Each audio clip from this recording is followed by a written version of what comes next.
పహల్గాంలో ఉగ్రవాదులు దారుణంగా దాడికి తెగబడ్డారు. పర్యాటకులని లక్ష్యంగా చేసుకుని కిరాతకంగా చంపేశారు.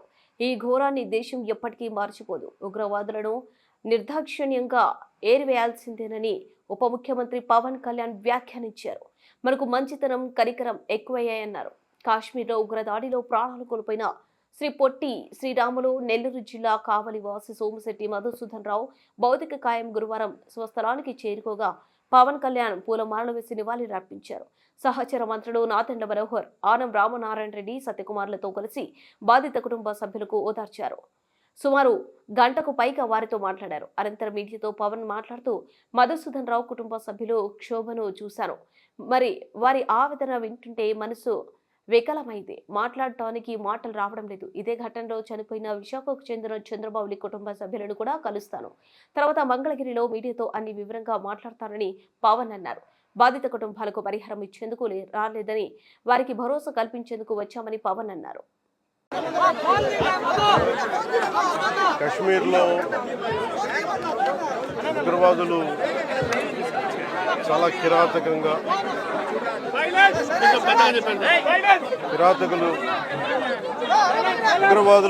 కశ్మీర్ ఉగ్రవాదులు చాలా కిరాతకంగా టార్గెటెడ్ కిల్లింగ్ చేసిన విధానం అక్కడ తూటాలు పేలితే దాని ప్రకంపనలు దేశం నలుమూలలకి వెళ్ళిపోవడానికి ఈరోజు మధుసూదన్ గారి హత్య మృతే దీనికి గుర్తు. ఇందాక కుటుంబ సభ్యులతో మాట్లాడాను. వారి క్షణంలో అడుగుతుంది, వాళ్ళు ఇంకా నమ్మశక్యం లేని పరిస్థితిలో ఉన్నారు. ఒక్కొక్కరిని ఏరి వాళ్ళ ఇవి కొన్ని వాళ్ళు చెప్పినవి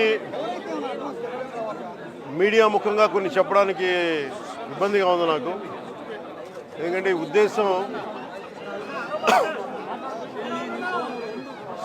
వాళ్ళ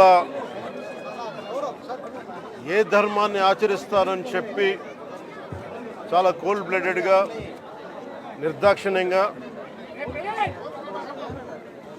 చంపేశారు. అది అన్నీ నమ్మి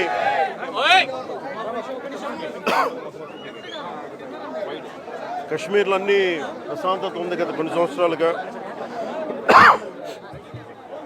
అన్నీ బాగుంటాయి అని చెప్పి వెళ్తే మేము తిరిగి ఇలా ఈ పరిస్థితుల్లోకి వాళ్ళు, నాకు కూడా బాధ, ఇంకా గుండెలో ఉనికి నేను మాట్లాడలేకపోతా ఉన్నాను. ప్రత్యేకించి దీన్ని రేపు కానీ ఎల్లుండి కానీ ప్రత్యేకమైన సమావేశం మంగళగిరిలో ఏర్పాటు చేస్తాం.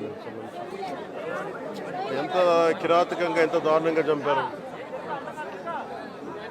వాళ్ళని. ఈ సమయంలో వాళ్ళు అడుగుతూ మేము ఆత్మగౌరవం ఉన్న వాళ్ళు మేము నిజంగా ఇక్కడ ఏదో ఒక ఎక్స్గ్రేషియా ప్రకటించడానికో లేదంటే దీనికో రాలేదు. నిజంగా ఉగ్రవాదుల దాడిలో ఇది రిపీటెడ్గా, ఎందుకంటే నేను 86 నుంచి 89 వరకు నేను కాశ్మీర్లో ప్రతి సమ్మర్లో అప్పుడున్న పరిస్థితుల్లో షూటింగ్ల వల్ల వెళ్ళేవాడిని, నేను పనిచేసేవాడిని.